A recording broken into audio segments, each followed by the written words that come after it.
أعوذ بالله من الشيطان الرجيم بسم الله الرحمن الرحيم واذكر عبادنا إبراهيم وإسحاق ويعقوب أولي الأيدي والأبصار إنا أخلصناهم بخالصة ذكر الدار وإنهم عندنا لمن المصطفين الأخيار واذكر إسماعيل واليسع وذا الكفل وكل من الأخيار صدق اللہ العظیم۔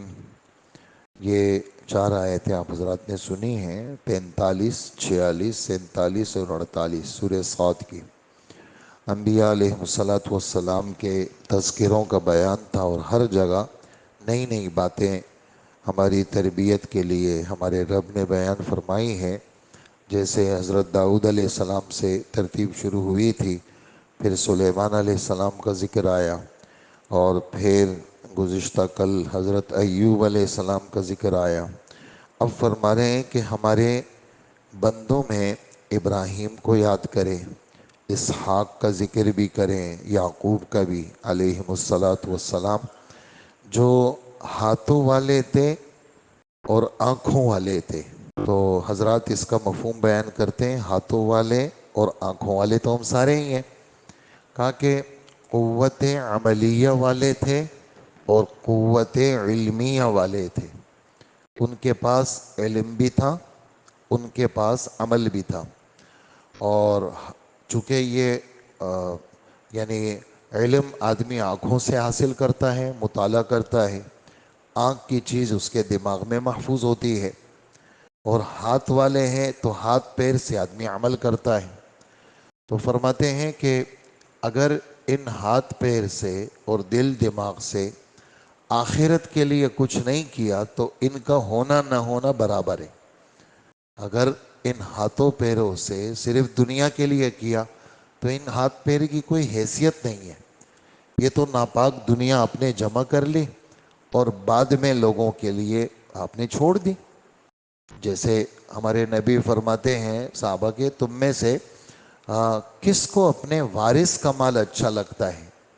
اپنا لگتا ہے یا وارث کا اچھا لگتا ہے؟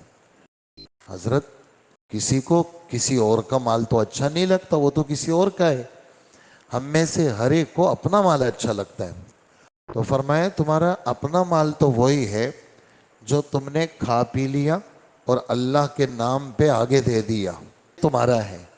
اس کے بعد جو تم پیچھے چھوڑ کے جا رہے ہو یہ تمہارا نہیں ہے، یہ تو تمہارے وارثوں کا ہے، اس میں تمہارا کچھ نہیں ہے۔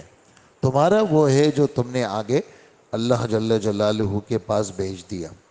تو ان ہاتھ پیروں سے آدمی اگر آخرت کو کماتا ہے تو یہ ہاتھ پیر تو کام والے ہیں، اور اگر ان ہاتھ پیر سے آدمی آخرت کو نہیں بناتا تو حضرت مولانا اشرف علی تھانوی رحمۃ اللہ علیہ لکھتے ہیں ان کا ہونا نہ ہونا برابر ہے۔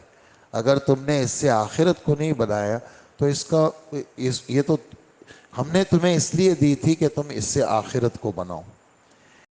پھر دوسری صفت ان بزرگوں میں یہ تھی، اِنَّا أَخْلَصْنَاهُمْ بِخَالِصَةٍ ذِكْرَ الدَّارِ، ہم نے ایک خاص وصف کے ساتھ ان کو چن لیا تھا۔ وہ کیا تھا؟ وہ حقیقی گھر کی یاد تھی۔ دار گھر، ذکر یاد، جی حقیقی گھر کون سا ہے؟ اس پر حضرات لکھتے ہیں یہ بات کہ انسان کا اصلی گھر دنیا نہیں ہے، چاہے جتنا شاندار ہو، اس کا جو اصلی گھر ہے وہ آخرت ہے۔ اس لیے جتنے نبی آئے ان سب میں بنیادی وصف یہ تھا کہ وہ آخرت کو یاد رکھتے تھے۔ اس پر حضرات یہ بات لکھتے ہیں کہ جب اللہ کے خصوصی بندے ہر وقت فکر آخرت کے ساتھ مزین تھے، میں اور آپ کے شمار میں ہیں۔ ہم آپ تو بالکل اگر آخرت کو چھیڑیں گے نہیں، تذکرہ ہی نہیں کریں گے، وہ دل دماغ میں ہی نہیں ہوگا تو پھر تو کچھ نہیں ہے۔ اگر ہمارے دل دماغ میں آخرت ہوگی تو پھر تو ہم کام کے لوگ ہیں اور اچھے لوگ ہیں، اور اگر ہمارے دل دماغ میں دنیا ہی دنیا ہے، یہی سوچ ہے کیسے کما لوں، کیسے جمع کر لوں، اس فانی دنیا سے فائدہ کیسے اٹھا لوں، اور موت کے بعد کے لیے کوئی فکر نہیں ہے، تو پھر یہ جتنا بھی کچھ ہو رہا ہے یہ سب فضول ہے، بیکار ہے۔ اس لیے اصل تو کیا ہے، میرا گھر دنیا نہیں ہے، میرا گھر تو آخرت ہے، جو موت کے بعد ایک ایمان والے کی قسمت میں اور ایک ایمان والے کو اللہ پاک عطا فرمائیں گے۔ اور تیسری چیز ہمارے رب فرماتے ہیں کہ حقیقت یہ ہے، یہ جو بندے تھے یہ ہمارے نزدیک چنے ہوئے بندے تھے، اور ان کو ہم نے بھیجا دنیا میں اس لیے تھا کہ پتہ چلے کہ تمہاری ہی جنس کے ہیں، انسان ہیں۔ اور دیکھو ان کے ساتھ کھانا پینا، بیوی بچے سب لگے ہوئے ہیں، لیکن دیکھو کس طرح یہ ہمیں یاد رکھتے ہیں، ہمارے دین کو زندہ کرتے ہیں، باوجود اس کے کہ دنیا بھر کے سارے حالات، سارے جھمیلے ان کے ساتھ بھی ہیں، لیکن ان سب کے ساتھ ہوتے ہوئے یہ ہمیں فراموش نہیں کرتے، اور ہر وقت ان کے دل دماغ میں وہ ہم بسے ہوئے ہیں، یہ لوگ چنے ہوئے لوگ تھے، اور یہی لوگ کیا تھے، اچھے لوگ تھے۔ یہ تو سب نبیوں کا مشترک ایک حال ہمارے رب نے فرمایا۔ پھر اسماعیل کا ذکر کریں۔ ایک نقطے کی بات اس میں یہ ہے، اگر جو لکھی نہیں ہے کسی نے، دیکھا اسماعیل علیہ السلام ابراہیم علیہ السلام ہی کے بیٹے ہیں، لیکن اسحاق اور یعقوب کا ذکر الگ کیا اور اسماعیل کا ذکر الگ کیا، اس لیے کہ یہ جو جتنے بنی اسرائیل ہیں، یعنی یعقوب علیہ السلام کا ایک نام تھا اسرائیل، یہ سارے اسحاق علیہ السلام کی اولاد میں آتے ہیں، اور حضرت محمد مصطفیٰ صلی اللہ علیہ وسلم یہ اسماعیل علیہ السلام کی اولاد میں آتے ہیں، اگرچہ یہ اسماعیل بھی ابراہیم ہی کے بیٹے ہیں، اسماعیل بھی، اور عجیب بات آپ کو بتاؤں کہ یعنی دو بیٹے ہیں، اسماعیل اور اسحاق، اور ایک سے پوری بنی اسرائیل اور ایک سے ہمارے نبی، تو ان کو اس وقت سے ضد ہے، یعنی ہزاروں سال پہلے سے، وہ کیا کہ یہ جو آخری نبی ہماری کتابوں میں ہیں یہ اسحاق علیہ السلام کی اولاد میں ہونا چاہیے، یہ اسماعیل علیہ السلام کی اولاد میں نہیں ہونا چاہیے، وہ تو اللہ کا کام ہے، جس کو نبی بناتے ہیں، جس کو کیا بناتے ہیں۔ تو اس وقت سے جب یعنی اس زمانے کے عیسائی، چونکہ عیسیٰ علیہ السلام بھی بنی اسرائیل کے نبی تھے، اور اس زمانے کے یہودی جو اپنے آپ کو موسیٰ علیہ السلام کے پیروکار کہتے ہیں، جب ان کے سامنے ہمارے نبی کی بات آئی تو کہنے لگے ہم تو بنی اسحاق میں سمجھ رہے تھے کہ یعقوب علیہ السلام کی اولاد میں آئے، یہ تو عجیب بات ہو گئی، یہ تو اسماعیل علیہ السلام کی اولاد میں آ گئے۔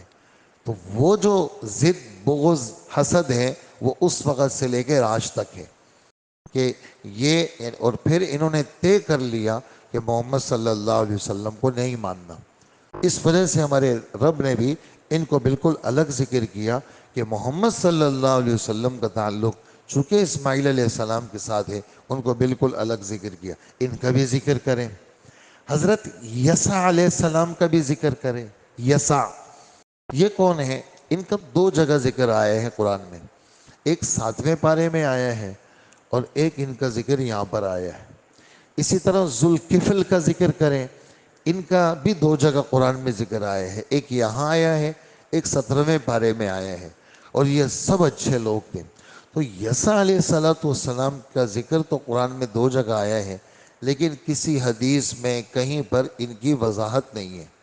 ہاں تھوڑا سا بنی اسرائیل کی روایت میں بائبل کے جو باب سلاطین ہے، سلاطین اس کا جو نسخہ ہے، اس کے باب اول اور باب دوم میں ان کا نام ذکر کیا ہے، لیکن یہاں ہمارے رب نے تو ان کا نام یا سین عین کے ساتھ ذکر کیا ہے، انہوں نے ان کا نام ذکر کیا ہے یا شین عین کے ساتھ، یشع ابن صافت، سین الف فا طا، اور کہا کہ یہ حضرت الیاس علیہ السلام کے نائب تھے، ان کے چچا زاد تھے، اور اللہ جل جلالہ نے ان کو بھی نبوت عطا کی، جیسے حضرت الیاس علیہ السلام کو اللہ پاک نے نبوت عطا کی، اور زیادہ تفصیلات وہاں پر بھی نہیں ہیں، بس اتنا ذکر ہے کہ ان کا تعلق حضرت الیاس علیہ السلام کے ساتھ تھا۔